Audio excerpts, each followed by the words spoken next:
All right. This is Metal Gets Me High. We got episode 19 featuring one of my favorite guitarists out there, Blake Ibanez of Power Trip and Fugitive. What's up, man? What's up, man? Thank you. And then you got Brad and Razor, co host. Like I said, we're big fans, all of us. Like you're, I was so excited with your new Fugitive project coming out because like instantly what I loved about it is like I could hear you in the music. You know what I mean? And that's one of my favorite things about Power Trip is the riffs. They're super memorable, and I think you captured that. And plus, I'm a sucker for Bathory, so you nailed it all the way around. Hell yeah. Hell yeah. Hell That yeah. Fugitive EP goes hard as fuck, man. Top to bottom. Thank you. Yeah, I mean, it's cool to hear that.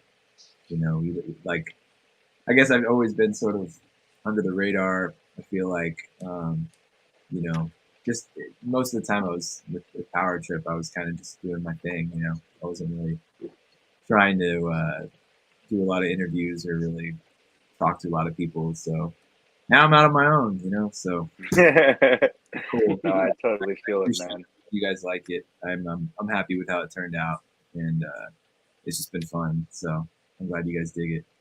Nice. If you don't mind me asking, like, how did that come to be Fugitive? Like, did that come together pretty quick, or is that something kind of out in the wings that you've been messing around with? It came together pretty fast, actually. I was kind of just, bored, and I wanted to do something new.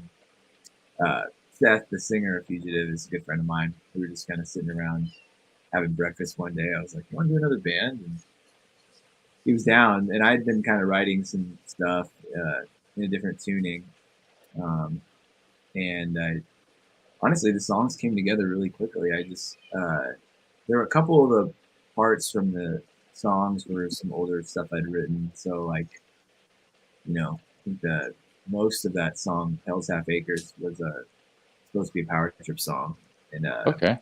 ended up rewriting it, turning it into a different song. But they still had those riffs and stuff, so I was like, use that, and then a bit of one of the other songs was like a riff I'd written like 10 years ago, so Okay. it came pretty quickly. And I think some of that's probably just from a lot of experience at this point, just being a little more comfortable with how I like to write and what I wanted to do. And when you start a new band, there's nothing's been done already, so you can Yeah. do anything you want. Like Power Trip, it's like 3 records of material, so there's a lot of things you gotta be careful not to repeat. But yeah, no, it came together actually pretty quickly. Oh, that's cool to hear. Now with you saying that, I mean, because I consider you a riff machine. Like everything you're on, man. The riffs are just they really stand out. Do you find it difficult, like thinking or creating new riffs at times? Because I know you've had a few albums with Power Trip and this Yeah. one with Fugitive, and every song there's just nasty riffs. So do you find it difficult, like thinking of them? Well, I mean, yeah, sometimes I don't know. I really enjoy doing it. So I mean, I'm listening to music all the time. It's like 24/7 almost. So I don't know. I mean, there now it's a little more fun.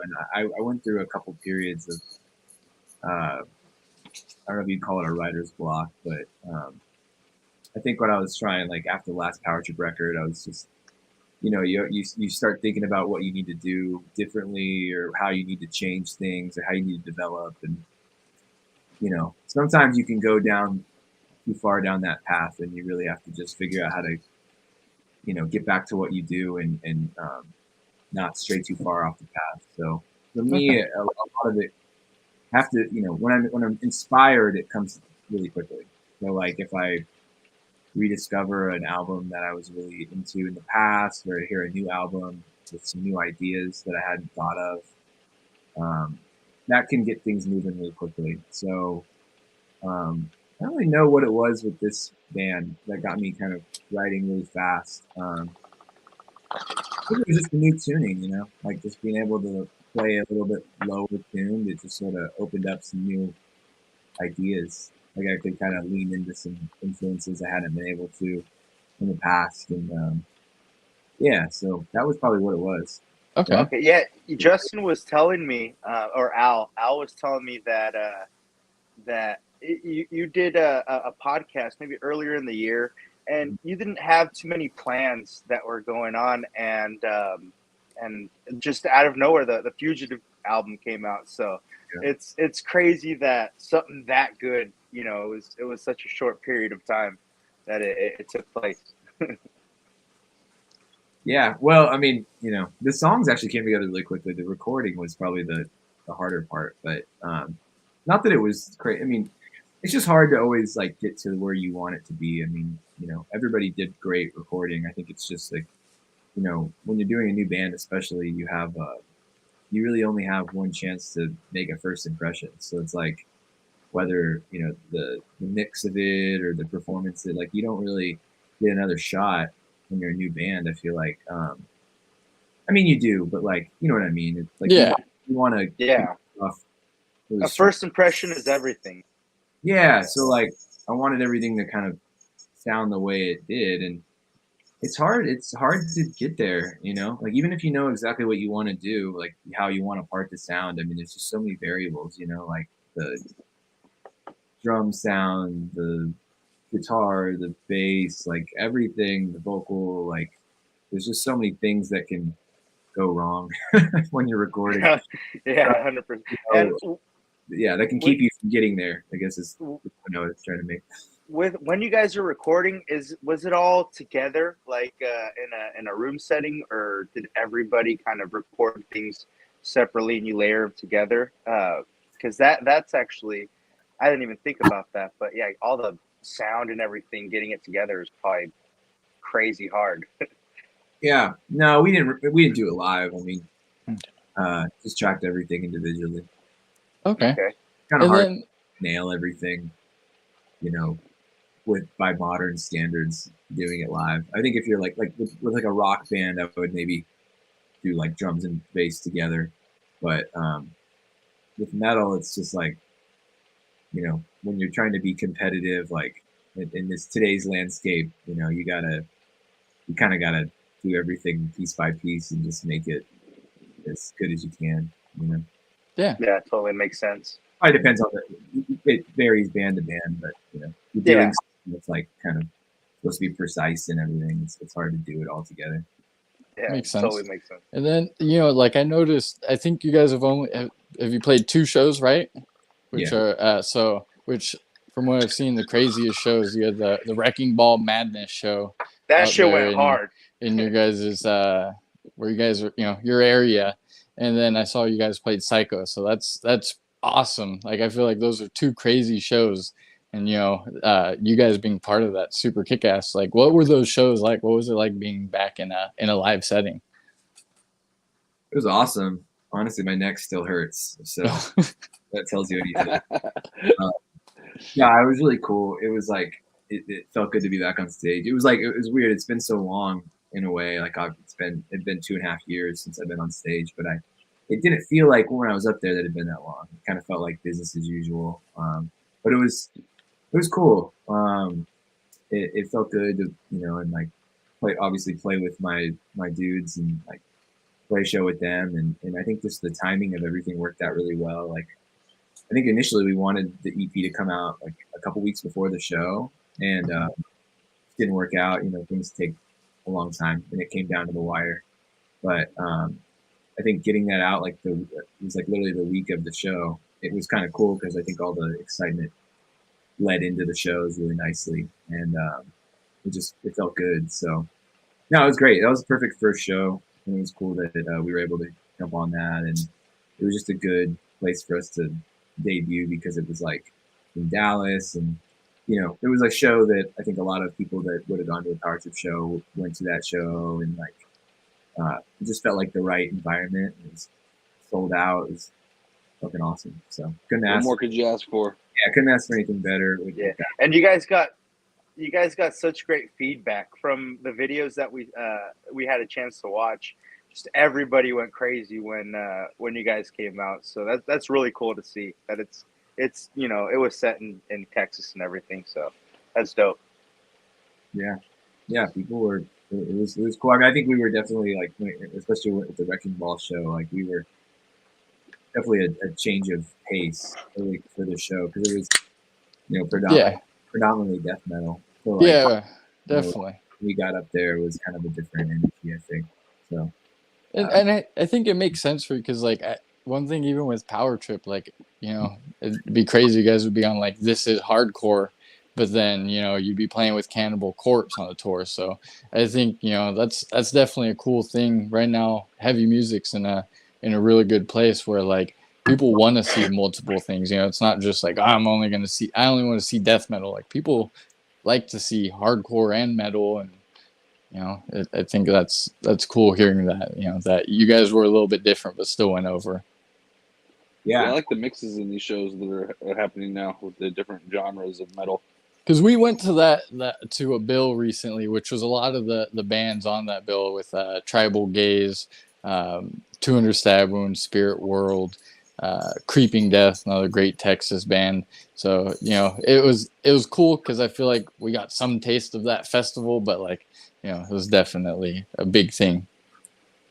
yeah. No, I mean, I couldn't agree more. I think music's like heavy music, especially, but music is in a really cool place. It's probably the best place it's been in. I mean, Long time. think of a better like when Yeah. for heavy because like it just feels like we're in this time where everybody's sort of. I mean, a lot of people know about a lot of different kinds of music, and it's like there's no like a lot of people that are into music now, maybe that are younger, they missed the era where it was really segmented. Like where metal people only went to metal shows, and hardcore people only went to hardcore shows, and all that stuff. And that's how it was. I mean, and it makes sense. That's how it was because it was the way people consume music was different. But now we've had like 10 years of streaming and whatnot, and it's just even people like I mean I'm 30. I don't know how old you guys are, but like We're 26, so we're near you. yeah, like even us millennials, we came out of that time, but we embraced all that because we had the internet and stuff, and it's just like it's a really interesting time. It's like people can be into all these types of extreme music, and I think it's cool that everybody uh, has an open mind. I mean, I wish I had as much of an open mind as they do, but I'm not the consumer really at this point. But it's like it's just cool to see, and it's like you said, you can have a death metal show with thrash band on it, or a hardcore show with a indie rock band on. I mean, there's just like, and I just think it's cool. It's a good time. It's a good time to be playing music. Definitely. Yeah. And then like how would you say like metal's important to you? Like what does metal do for you in your life specifically? Metal in my life. Well, I like writing. I guess you would say metal, but it's like it's such a weird thing to talk about because I feel like my angle, and I was talking to someone about this the other night. Like I think probably a lot of people would say the same thing. My angle into metal is through hardcore. So Okay. I guess like we all, I think some people love metal, of course. Yeah. I'm just kind of like all over the place musically. Okay. And it's kind of one side of my brain, I guess you could say. It's kind of like what I like to write, what I would, the only thing I really know how to write. So I guess luckily I've been able to convince some people that I know what I'm doing. But I like I love the energy of it. I love performing it. I love I do like writing it. It's it, there's no other music like it. Okay. It does to people energy wise. So I'm always gonna love metal, and I'm just glad that I'm able to play a type of music that people give a shit about and that people get excited about. So Yeah. metal is special in that way. It's just people are very they're metalheads for life. They're very loyal. It's not like a lot of other genres of music, people just come and go. And I feel like if you're a metalhead at any point, you don't really, you're always a metalhead. Yeah. Yeah, you never switch from it for sure. No matter what you're into. You know what's Yeah. Yeah. yeah. It's crazy because me and Al were actually just talking about this, and we're such huge fans of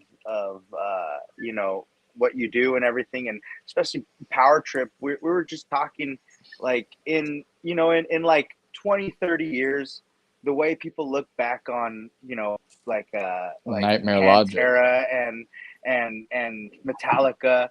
When you look back on like Nightmare Logic and the things you guys did, it's really gonna stand out. Just because it's, I feel we just feel like it's different. almost like timeless. It's almost timeless. You could listen to it whenever, and it's just great music. You guys definitely nailed it on that. Oh yeah.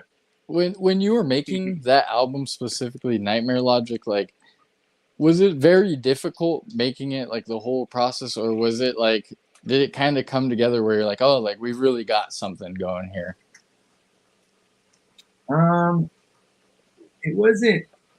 It didn't come together quickly. Well, okay. Certain things did. So like, me and I don't remember what happened. So it was over just a summer. I think Chris Olsch, the drummer, he came up to Denton where I was living in college, and we just got together every day for 2 weeks and went to a space, and we wrote pretty much all the songs in like 2 weeks. So I had, I guess, a lot of the riffs kind of in my back pocket for a while, just all over the place. And then, some of them I wrote literally in the room on the spot, or like before he got there, or I would go home after we jammed all day and write some more. And sometimes some of the best stuff just comes when you're, I don't know if I would say under pressure, but when you're kind of like, I gotta write, and when you're feeling it, and there were parts on that record that, like I said, we were literally jamming, and it just was like drop from the sky. That happened. Even with the Fugitive stuff, I mean, there was like, I was writing and I'm just kind of, like some of like a solo is like the first one I did, or like the, like a riff I'm playing, it just felt right, So generally, I mean, if anything, I feel like I have a pretty good instinct of like when something feels right, when it sounds right. I'm pretty good at like being able to hear that. So, when we banged out all those arrangements and those songs in like 2 weeks. That's fucking crazy to hear, honestly. That's so nuts. Yeah, I mean, like I said, I had a lot of the riffs written already, but I mean, it wasn't. They were just like phone voice memos, and then, I had some of the stuff that like I can remember, like some of the earlier stuff, like. It's like the song "Soul Sacrifice," like those. Oh my god, I was just thinking of that fucking song right now. That was probably the first thing, because I had like those two riffs together, and I like sent a voice memo over to Chris or whatever. And this was before we started writing it. Like that was probably where we started, and then, like certain songs, like the Executioner Sax song was like 15 minutes. We're just jamming and riffing off each other, and his drums were really kind of steered that song in that direction.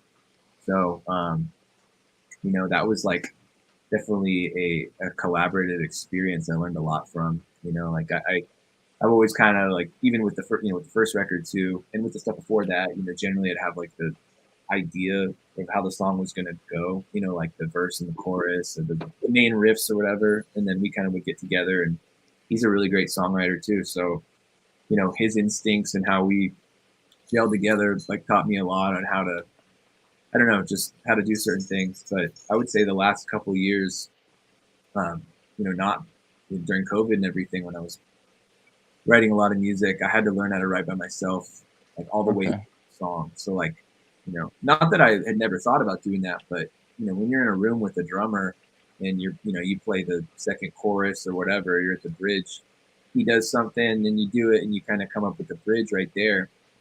You don't think about it. And then like when you're by yourself, it's like you get to that middle part of the song and there's just a brick wall, it's like you're just you're on a cliff. It's like, the fuck do I do now? So like you gotta, like, I had to like learn how to visualize everything and but a lot of that just came from listening to music and studying. I guess that would be the word I would use. But Okay. I pay attention a lot when I'm listening to music, and that's rock music or whatever. Like, I mean, I'm really into arrangements and how a song happens. So you can learn a lot from that, listening to other kinds of music and figuring that out. Okay. And then As Jamie Josta would say, "Don't be around me when Soul Sacrifice drops." I'm dude, that riff. 100% convinced when I could run through anything. 100% convinced. Well, I guess I kind of got away from the question a little bit, but so we wrote the music pretty quickly, and then recording kind of took a while because we recorded it all, or well, not at all, but we recorded all the guitars and drums in like November of 2015 or something, and then we didn't really we kind of worked on it in the spring of 2016. Is that right? There's something like that. Okay, maybe it didn't take as long as I thought, but we kind of finished it in that spring, and they went on tour, and I didn't do this tour they did with like Lamb of God and Anthrax because I was finishing recording the record, like doing solos and stuff, and then it was actually my last semester at college, so I just sat, I stayed home because I was like, there's gonna be more, it'll be all right, and we finished the record, and I think we finished it. We finished recording it probably over the summer, and then we were mixing it, through the summer into like September of 2016. And so kind of, I guess, if you think about when we started recording it and so when we actually got the final mixes, it took like almost a year. So, things happen like that, sometimes the shit takes a long time, Yeah. Yeah, I'm glad it took a long time because it fucking was a diamond. Yeah, I mean, when we actually got down to working on it, it happened. It wasn't like we were stuck on shit, yeah. We did, Riley would go and we do the vocals, and I think there were only really a couple songs that we might have gotten a little stuck on for a second and had to figure it out. Maybe had a disagreement. We had obviously some disagreements about stuff here and there because it was Riley would maybe get the song, we would obviously, me and Chris would write and arrange a song and demo it and have this music here, and it has the arrangement, it's the verse and the chorus and all that. And generally I think it would be I try to make it pretty obvious where the vocals are supposed to go. I have a pretty clear idea of where I want them to go every time I write, but there might be a song or two where he hears something different and we have to figure it out. And it happened a few times on that record, but luckily we were just able to. I don't remember it being too difficult. There were a couple of tensions for sure. As there always will be. He didn't always want to, believe that I was right or that that his idea was the right one. But I get that. He's got totally understand. He's got a vision too about what he wants to do, and we have to meet in the middle. But generally we would end up in the same place. Okay. I mean, that's super sick to hear that, it all kind of flowed through. What was it like? Because, you mentioned you're 30 and,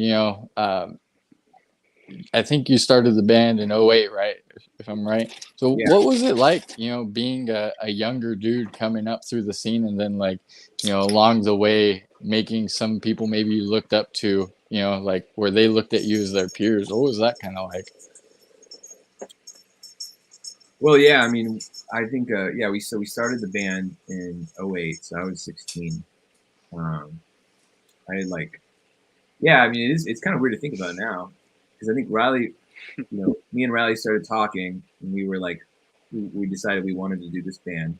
We were asking each other about records and what, hey, you like Pro-Mags and whatever. We were going back and forth, and I was I think when we started talking, I was still 15 at the time. So, oh wow! He was I think 5 years older than me, so he was probably 20, 21. So I guess when you're that young, it's I guess it's not that weird. But I'm thinking man, if I was 20, 21, I was in college. I don't know if I would have started a band with us 15. Hey, he saw something in you, man. Yeah. Yeah. I don't know. I mean, he was banned. He was a free agent. His band had broken up for a couple years, and I was in a band with Nick and Chris Wetzel from Power Trip, and we were kind of dissolving, and it was just a good moment. I think we had talked, like me and Nick and Chris, like we got to find a new singer and do something else. So I had met Riley at a show, and then I remember just like we started talking, and I was like, yeah, we're trying to do something new. He's like, yeah, I want to do something too. And so we started talking, and we just kind of went from there. And me and our drummer at the time was actually younger than me. He was my best friend. He was like, shoot. he must have been fucking like 14 or 15. Damn, that's crazy. Drums in our other band, and so me and him were just getting together and jamming at his house, and we wrote all like the demo songs and stuff. And then Riley came in and did vocals in like a closet. You know, it was like very bedroom style. We didn't know what we were doing, but you know, it was cool. So I guess your question was, how was it being young? I mean, I don't know. For a long time, I didn't really think about anything. Okay. Like I think about shit a lot more now, but I was young. You know, I've always been. I guess you could kind of tie that into the, a little bit about Fugitive, because, with Power Trip, I've always been like the younger brother. My guys in that band have known me since I was like I said, like 15. So I've always been kind of like a baby boy to them, and I'm like like the little brother. So just a different vibe, Like I love those guys, but it's a different vibe. The Fugitive's different because it's just brand new and everybody's older and like friend. I mean, except for Lincoln, he's kind of young. He's like 25. He's a beast, man. 26, I think. Yeah. Sorry, Lincoln. But it's just a different vibe. It's like, we're all men, and it's like new, and we all know each other. There's this respect and this kind of thing going on that's a little different. It's cool. So, compared to being young, it's better. I prefer being older, personally. Okay. 100%. That's yeah, cool to you hear. get that The mutual different respect perspective. with everybody. Yeah. But I guess what you were saying about you said like something about my peers or whatever. Like maybe like some of the bands you toured with or bands you looked up to, kind of becoming their peers, and then being like, hey, I dig your stuff. Yeah, it is cool. I mean, there's been a lot of cool moments like that where someone that you liked or like a hero of yours kind of says something or whatever, and that is cool. It's definitely validating. Those moments are great. I take this shit pretty seriously. I don't really. I'm not writing music or playing music to make stuff that doesn't impact people. If I didn't feel like I was doing that, I wouldn't be doing it. I wanna make stuff that like it makes a difference for people in some way. Whether that's people listening or my peers or whatever. I want people's respect. I want people to enjoy anything I do. So I don't take it lightly, but I do appreciate it. I don't take it for granted because it's pretty amazing to be able to do that in your life at anything. So Yeah. I'm very grateful for all that. 100%. I wish I could even just hold a guitar. How old? Like, I mean, you've been playing. Sorry, go ahead. I said that's the first step. You got to pick it up. Yeah, pick it up, right? That's it. I've tried, and it's just once I get to like having to use the pinky regularly, that's where I'm like, I can't get over that hump.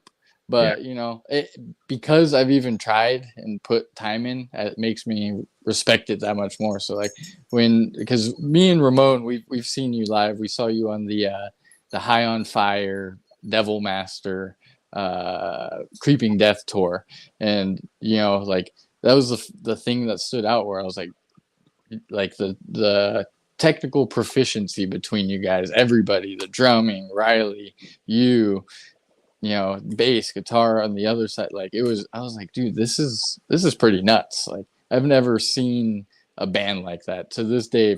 Like you guys and Gojira were neck and neck for where I'm Neck like, and neck. whew. Well, that's cool to hear. I feel like there's so many guys that are like really good at their instruments. There's so many insane guitar players. There's so many. Yeah.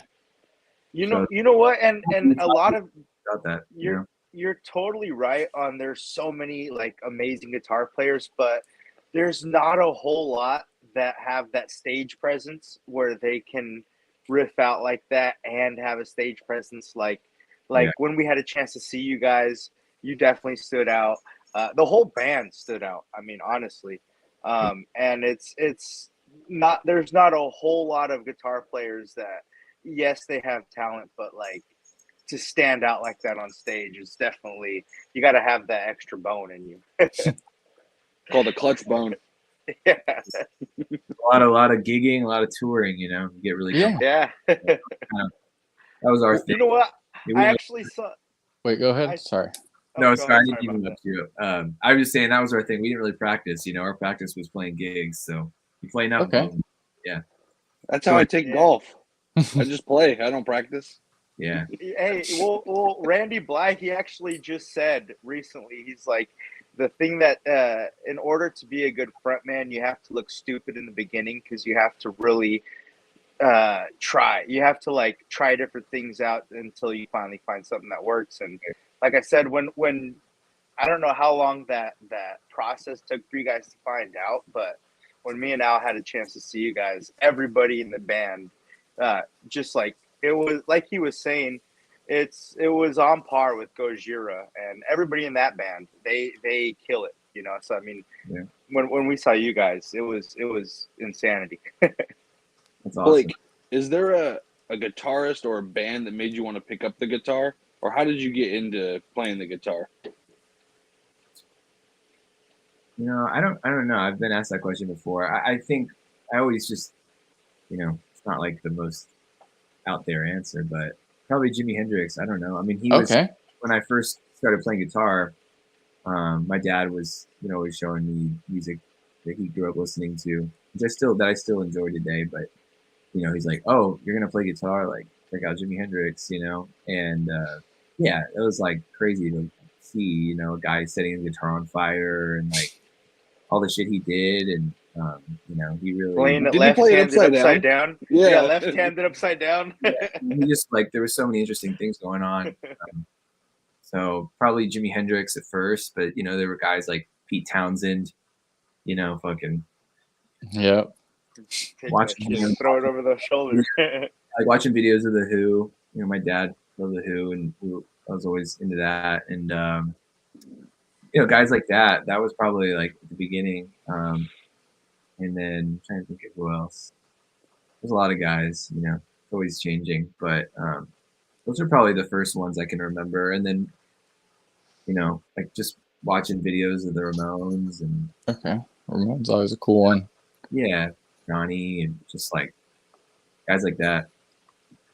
Okay, Hell that makes yeah. sense. You know, you hear a lot. Like for some reason, for me, I skip that punk scene, but it's cool because a lot of people that we've had an experience to talk to always go back to punk, and it's like, oh, like that's different from my past, but like that's Yeah. cool and that makes sense. You know, like sometimes, like I feel like for Power Trip, especially, like I definitely hear the punk and the drumming because it's not like super metal drumming. You know, lots of double bass and that always stood out to me that there's like a certain, it's very tight, but there's a certain looseness to it it's just perfect.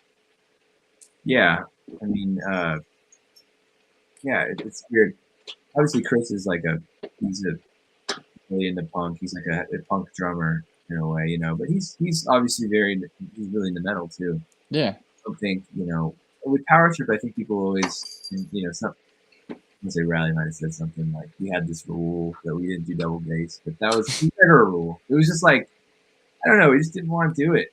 He didn't Something different. he didn't play double Yeah. bass anyway. Like Chris didn't really play double bass, so it was just like whatever, you know. I don't know. I mean, I like double bass is cool. I think like a lot of guys are good at it. Obviously, a lot of classic drummers are, you know, do double bass is cool. But like, I feel like when we started the band, and I guess what we were doing, it was kind of like we're just not gonna do it. It just like because so many bands were doing it and like abusing it.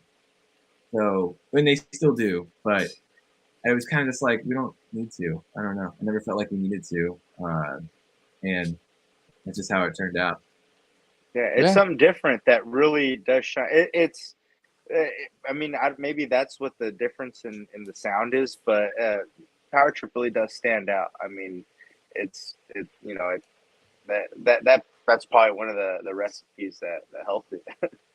Yeah, I mean, we did some things that people don't try to do. I guess like playing standard tuning and not use double bass at all. So, Okay. it wasn't like that intentional, but maybe that's why it stands out. But like I always tell people, like the way that we arrived at the point we did as a band and like as a sound, it was just kind of such an interesting road. Like I guess in a way unique, the road we took to get there. So like I'm not, obviously we didn't reinvent anything, but I guess just the combination of the sounds and the angle that we take, it's like, we got there traveling a road that I don't think people even really can travel as much anymore. Like if you're younger, it's like just kind of what we were exposed to and where we came from and all that. It just informed the way we write, and that goes for bands even in our realm.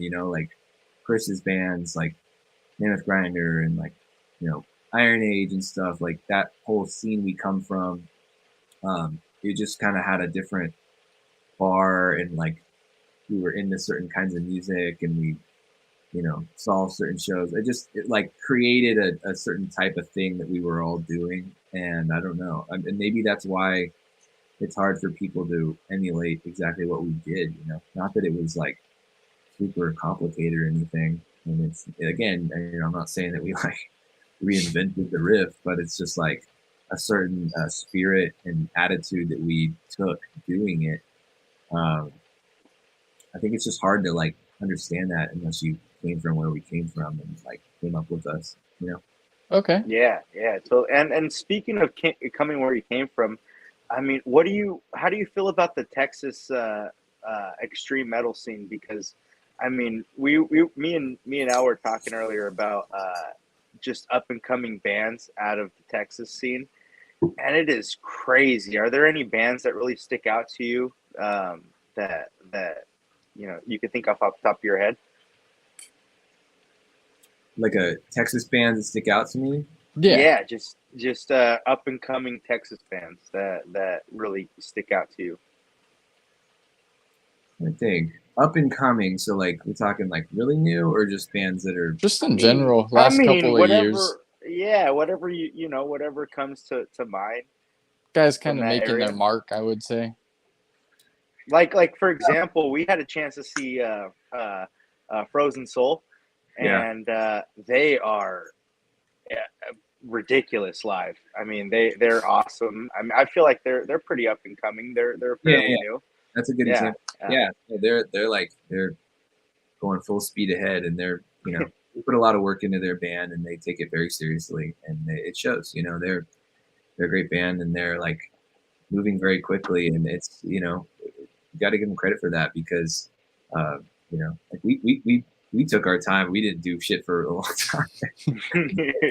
For like what, a few years, and they're already doing all sorts of shit. So they work really hard, and Chad is he has a strong vision, and that's an important thing to have when you do a band or we start a band, is to have a vision and a goal and all that stuff. And those guys, they live it, and yeah, that's a great example. Frozen Soul for sure. Seth's other band, Scourge, is, I think they have a new album coming, Yeah. and they're really cool. Bands like that, that kind of come from our world, doing cool stuff for sure. Okay. And then we'll kind of wind it a little down. Don't want to take too much of your time, but with Fugitive, is this something that you plan on touring and expanding on, or is it kind of just something you're picking up? We're gonna play more shows. We have some shows coming up. Okay. Touring maybe eventually. I don't think we have any like immediate plans to try to do that. Everybody's in other bands. I got other stuff I'm working on. Been working on for a while, trying to do some of that.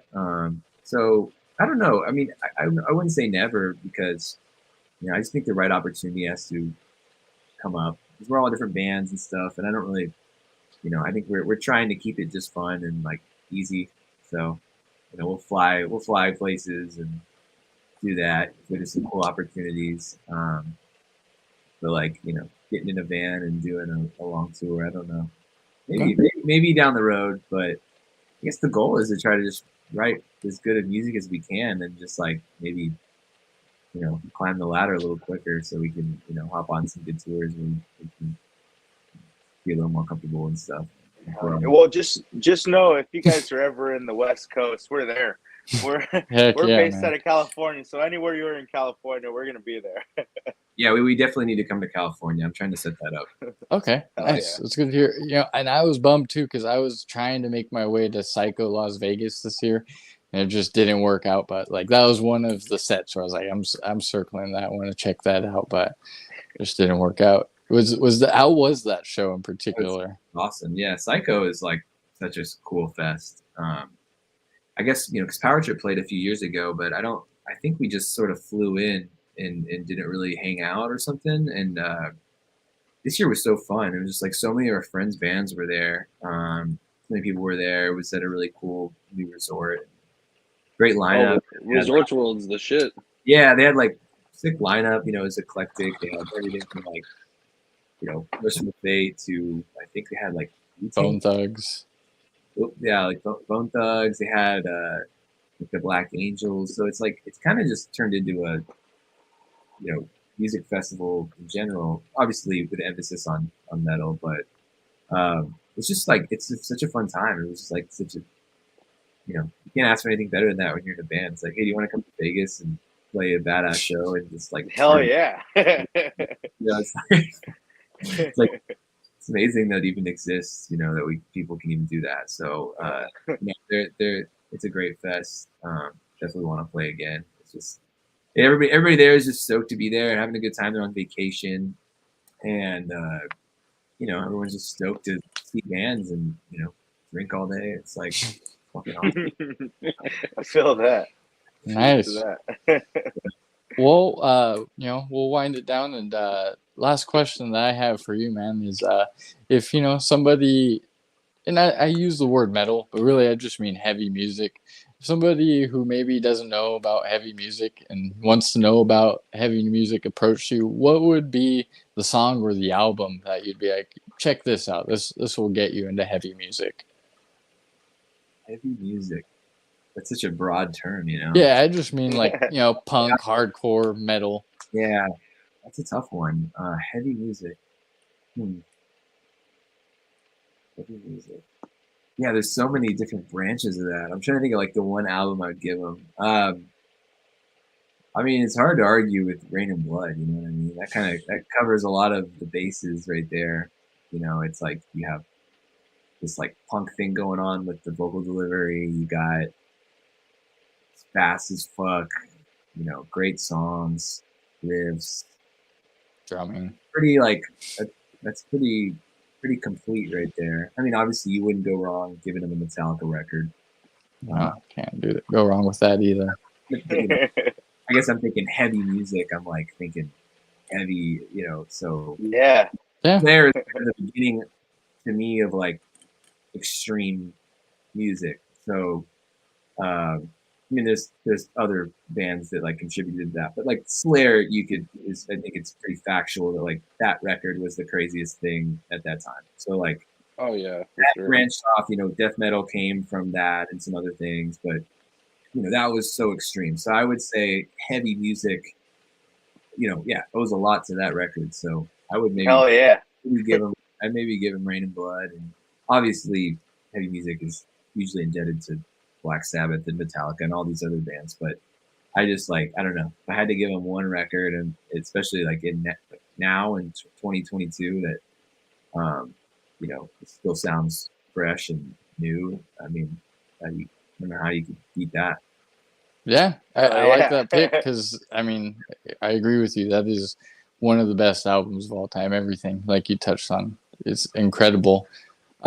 We put like all the your music and stuff in the description because obviously we want people to check out Fugitive if they haven't. And like I said, man, thank you for your time. We really appreciate it. We're all huge fans of what you've given to heavy music, and you left your mark, and you still are gonna do more, man. Thank you. I appreciate you guys having me and all the cool stuff you guys said. It means a lot, and I'm just glad people are into anything I do, and I'm proud of all the other shit. So thank you guys for checking it out and having me on. Cool deal. And Hell then yeah. we'll give it to Brad. You want to do the plugs, and then we're good. Oh yeah, everyone, thanks for watching. Please like and subscribe here on our YouTube channel, Mgmh Pod, and you can also catch me and Al every Wednesday on Crooks and Books podcast, the sports betting podcast for the NFL. We lost the over today. Unfortunately, it was a little bit of a grind, but we won in other places with the +4 on the Chargers. So it is what it is. The NFL's a grimy business, and we'll continue to keep doing it every week. Cool deal. All right. Thank you, Blake, and have a good night, man. And Yeah, Hell yeah, yeah. thank you, Thank sir. you. We appreciate it, man. thanks for having me. Keep Yes, fucking mastering those riffs, man. We love that shit. Hell yeah. that's right. All right, man. All right, Take it guys. easy. Later.